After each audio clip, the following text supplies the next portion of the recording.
Today, I will not be tempted to talk about security, to talk about the economy. I will focus on the subject that you have given me. Permit me to begin by saluting the men and women of our armed forces stationed across Nigeria, striving in the face of unimaginable odds to keep us safe from terrorists, bandits, and criminals of all shades. As difficult as things might occasionally appear to be, we know that things would be much worse without the gallant and diligent efforts of our armed forces. You have displayed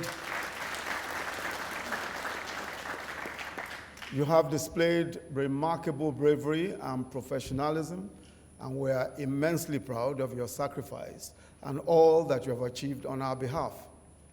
This makes it 9 years, this year makes it 9 years, since our nation was first confronted with what perhaps has become the most persistent threat to national security in decades, the scourge of Boko Haram.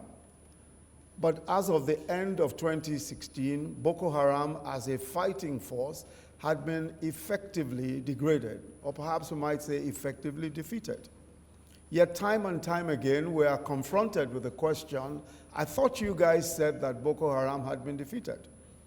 And this question arises especially after one cowardly or opportunistic act or the other perpetrated by the terrorist group. To provide some guide to an answer, perhaps it might be useful to put in context the nature of the war against terror, the character of the terrorists, which informs their strategy and tactics, and the trajectory of the war, and then perhaps a prognosis for the future. Boko Haram, as we all know, is a Salafist jihadi terrorist group. Their particular strain of false ideology is one which rejects the authority of the state and seeks to take over territory, and in our case, the Nigerian state, establishing a caliphate, a copy of the so-called Islamic State of Iraq and the Levant, ISIS or ISIL, depending on which you choose. Between 2012 and early 2015, they seemed to be well on the way to achieving their objective of challenging the sovereignty of Nigeria and contesting territory with it. As of March 2015, Boko Haram controlled about 20,000 square kilometers of Nigerian territory, about the size of Belgium, an area stretching from the Mandara Mountains on the eastern border with Cameroon to Lake Chad in the north and the Yed Seram River in the west. In Borno, 20 out of 27 local governments were under Boko Haram control, including Mubi in Adamawa and several villages in Yobe State. Now, in addition to all of these places where they occupy territory, their bloody footprints at times reached Abuja, Kano, and sometimes even Kaduna, with the bombings of the UN building and police headquarters in Abuja. That was the state of affairs as of early 2015. Today, Boko Haram does not occupy any local government area in Nigeria. They no longer have the capacity to hold territory or to challenge the sovereignty of the state. Gone also are the days when our military was on the back foot, under-equipped and perhaps under-inspired. Gone are the days when the footprints of the terrorists strayed all the way beyond the northeast, leaving behind scenes of widespread carnage and sorrow, as far away as Abuja and Kano. What we have today is what used to be a fighting force, now operating as disparate criminal bands, mostly in relatively small groups, taking opportunistic hits at communities, suicide bombings, using children, who usually do not understand that their actions would kill them or others, and kidnapping of innocent persons, especially women and children. So today, Boko Haram knows that they are no longer a relevant fighting force. Their objective of establishing a caliphate within Nigeria is impossible. But they certainly want to give an impression that they are still to be reckoned with. This is the deception that is at the heart of terrorism everywhere. And in order to defeat terror, we must, as a government and as a people, and especially as a military, understand this reality. To put it more graphically, the terrorist is essentially a murderous psychopath. The tactic is to commit heinous opportunistic killings. The objective is to horrify, to terrify, and create fear and uncertainty. So the killing, for example, of the Bunu Yadi boys on their beds in a secondary school exactly 4 years ago, the numerous mindless bombings in mosques and churches full of worshippers are meant to achieve this warped purpose. What the terrorist wants to achieve is the impression that they are a powerful force capable of subduing our regular defense forces. And they do so now by acts of spectacular violence and, of course, boastful videos on social media. An important part of their tactics is to create the impression that they have not been defeated, that they will always be around, and that they will always constitute a threat to national security. It's important to recognize that this is a fundamental plank of terrorism, the deliberate promotion of the impression that they possess military capacity, which they clearly do not have, and by random criminal acts, creating the impression that the battle is not over and that it will not be over. This is by no means unique to Nigeria. All around the world, countries are confronted with a similar challenge. In November 2015, France came face to face with a great tragedy, a series of coordinated attacks that claimed more than 100 lives in Paris, the capital. Responding to that attack, President Hollande said, and I quote, "What the terrorists want is to scare us and to fill us with dread," end of quote. That is precisely what terrorists all over the world seek to do. And to accomplish this goal, terrorists have mastered the art of morphing and evolving and adapting for the purposes of furthering the primary objective of sowing panic and fear amongst the general population. A month after these horrific Paris attacks, the United States suffered the San Bernardino shootings, in which a couple who appeared to have been radicalized on the internet shot and killed and wounded 38 persons. President Barack Obama, in a speech shortly after that attack, said, and I quote, "Over the last few years, the terrorist threat has evolved into a new phase. As we have become better at preventing the complex, multifaceted attacks like 9/11, terrorists turn to less complicated acts of violence, like the mass shootings that are all too common in our society," end of quote. We must recognize that Nigeria's battle against terrorism is one that has also taken on this form. So what we are seeing are simple criminal acts committed randomly. Going by the experiences of most militarily advanced Western countries, this is not a war in a traditional sense. Of course, it's described as asymmetric warfare. But what we are seeing are random criminal acts over a large area of territory. The First and Second World Wars and all other wars like that, the traditional wars, clearly had beginnings and ends, as did the Vietnam War and the Biafran War and many others.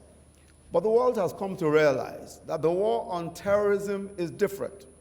Today's enemies are loosely structured non-state actors, sometimes faceless, and they choose to mutate, they choose to transform themselves. They will alter their goals and their objectives at random, and they are capable of doing anything and everything to continue feeding off the oxygen of media. The media is an important part in promoting terrorism because the terrorist needs the media. The media, as a matter of fact, is its most important tool. The more spectacular their actions and the more spectacularly depicted it is by the media, the greater the sense that indeed this is a massive and lethal fighting force.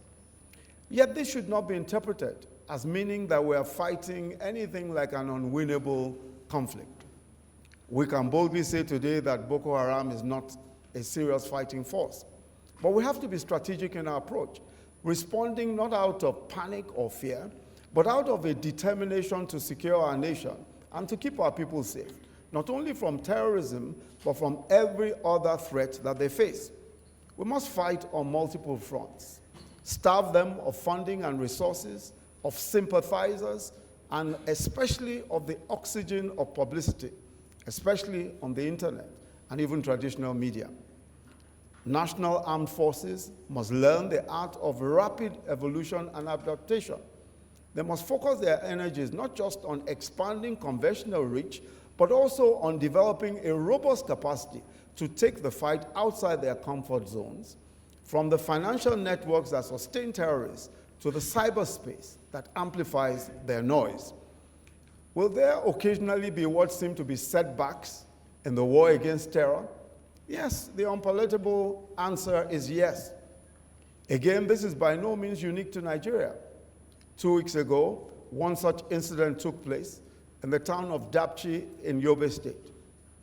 Boko Haram terrorists abducted 110 girls while they were in their dormitories at night.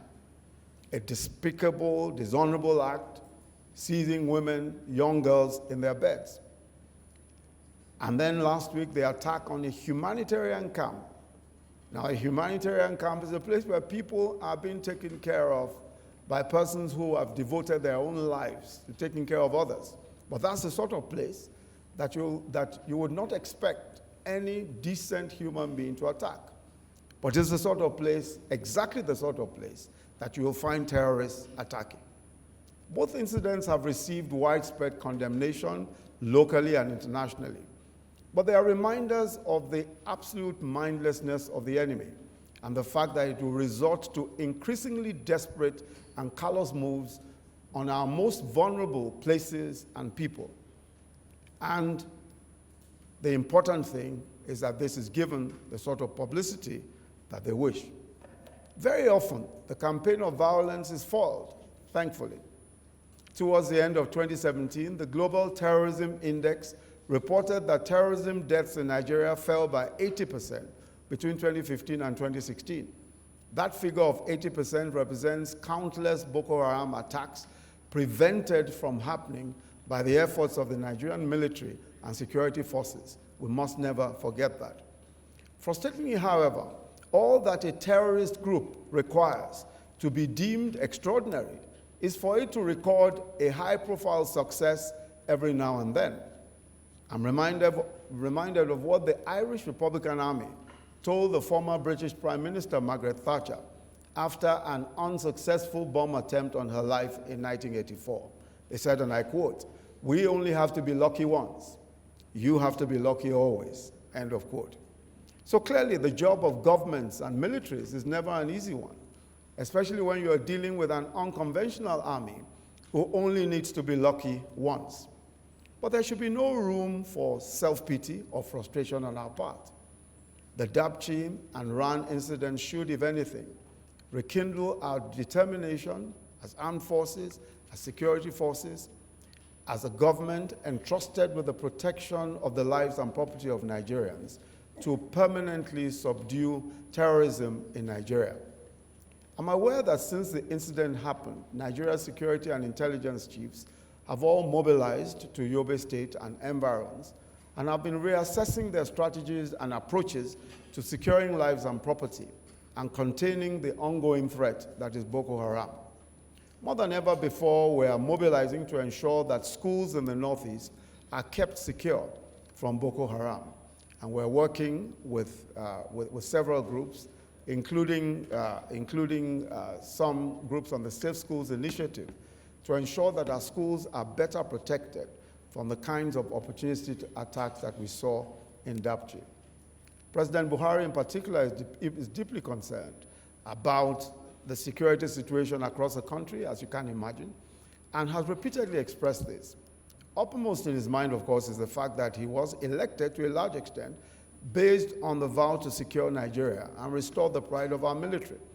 As commander-in-chief at various times in his career, of which 3 of the 4 divisions of the Nigerian army that existed at the time, of which he commanded 3 of the 4 divisions of the Nigerian army that existed at the time. The president, of course, fully understands the threats and the issues. He also understands the importance of not being driven by panic and of taking the time to build the coalitions and collaborations without which enduring security would be impossible in Nigeria. You recall that one of the first things that he did, one of the first acts of the president in office, was to visit neighboring countries as part of the efforts to revitalize the multinational joint task force, whose contributions to the successes so far have been invaluable. Prior to that time, relations with some of our most important neighbors were needlessly tense. We've also spent the last 2 years rebuilding damaged relationships with long-standing allies and partners like the United States. Our current focus is the strengthening of Nigeria's intelligence gathering capacity. For this to happen, intelligence gathering must be seen as not solely as a task for law enforcement agencies. It is a task that must involve every citizen, every community. And at the level of the military and intelligence agencies, intelligence sharing must become the rule and not the exception. We must acknowledge that there is a limit to what the armed forces can achieve by the conventional means of establishing barracks and bases. It is very easy to forget the scale of what we're dealing with. For example, just how many states in the north are? How large, beg your pardon, many of the states in the north are? Take, for example, Borno State. Now, Borno State, just one state, is bigger than almost 10 states combined. It's bigger than Lagos, Anambra, Imo, Ebonyi, Abia, Ekiti, Akwa Ibom, Enugu, Osun, and FCT combined. That is one state. And that is one territory that has to be covered by military forces. And then we're talking of the whole of the Northeast, when one state is that large. So there are, of course, as you know, 5 other states in the Northeast. Landmass on that scale is unquestionably a delight for terrorists and their unconventional tactics. The primary advantage that the government should have over them is intelligence gathering, the ability to expertly assemble the pieces of various puzzles together in order to be able to progressively contain and limit terrorism. Without investing in intelligence gathering, which, by the way, would also include building and sustaining the trust required to spur local communities to be forthcoming with information, there will be very little hope for us as a country, at the mercy of large swaths of ungoverned spaces and borders. The necessity of robust intelligence gathering underlies every one of our security challenges in Nigeria, not just terrorism, but also clashes between herdsmen and farmers, cattle rustling, armed banditry, cultism, and militancy. In the herdsman-farmer crisis, we've seen that herdsmen attackers have included armed confederates from neighboring North African countries, especially Libya, which has in the past few years been a repository of small arms. The movement of people across our borders, the infiltration of normally quiet communities, of normally peaceful communities, is an intelligence gathering challenge and must be solved by the gathering of intelligence. We must significantly upgrade our capacity to collect intelligence, as well as build a culture of sharing it amongst military and law enforcement agencies in a timely manner. We must also increasingly depend on cutting-edge technology to make this task easier. Cutting-edge technology will allow us to better anticipate and predict the antics of terrorists, increase our capacity to surprise them before they surprise us. And it will make it far less likely that tragic events like Dapchi and Ran will ever happen again. We know, of course, that Boko Haram was taking its inspiration from ISIS in the Middle East specifically. Among other things, Boko Haram quickly learned that a terrorist group can benefit as much from its media operation as from its armed warriors. What it will take to win the war against terror is, first of all, therefore, to win the minds of young men and women who have been fed with false ideologies that promote terrorism. We must do so through the media. We must do so through the means by which they have been radicalized. We must develop counter-narratives that answer the questions and rebut the false ideologies that these young people have been fed with. I'm aware that a lot of that is being done in the de-radicalization efforts of the national security agencies. Second is to continuously address the material conditions that make it attractive for young men and women to take up arms against innocent people as an option for economic survival. We must address those material conditions. We must ensure that our economy and our economic planning is responsive to the needs of a growing number of young people, some of whom are uneducated and who require to be properly educated and properly skilled to be able to occupy themselves usefully. Third is to rebuild and secure the communities destroyed by terrorist acts. The President has asked me to chair an interministerial team to plan and implement the physical and social rebuilding of such communities. And this is a task which we've set for ourselves and which we must accomplish. Because it's important for those communities to understand that they have not been abandoned. It's important for them to understand that aside from their security, the fact that they were attacked and that their communities were destroyed is a responsibility which the federal government and their governments take seriously, because it is the responsibility of governments to ensure the security of lives and livelihoods of the citizens. Where that is breached, whether it is by terrorist acts or by clashes between communities, it is the duty of government to ensure that some form of rebuilding, some form of rehabilitation, and in some cases compensation is paid. I want to just emphasize as I close that the important feature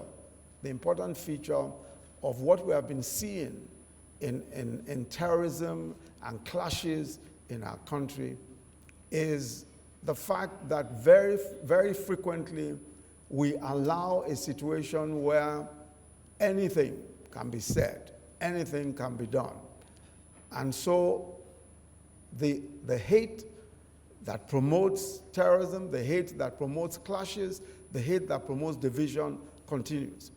It is important, especially for the Nigerian elite, to understand that we owe a duty to ensure that we do not promote any of the types of prejudices, any of the types of tendencies that can cause clashes and that can cause division in our communities. After war, after people have fought and after people have killed themselves, and after communities have been destroyed, when we sit down to reflect over what has happened, we realize that the reason is because things that ought not to have been said were said. Things that ought not to have been done were done. The type that we promoted the sorts of conduct, we promoted the sorts of division that created those circumstances. And I think that it is the duty of each and every one of us, and now I do not speak to the military, I speak to all of us who represent the Nigerian elite, that it is our duty in particular to hold this country together, especially by our utterances and by the sorts of tendencies that we promote. Well, thank you very much for listening. It is now my very special pleasure and privilege to declare open this seminar. Thank you.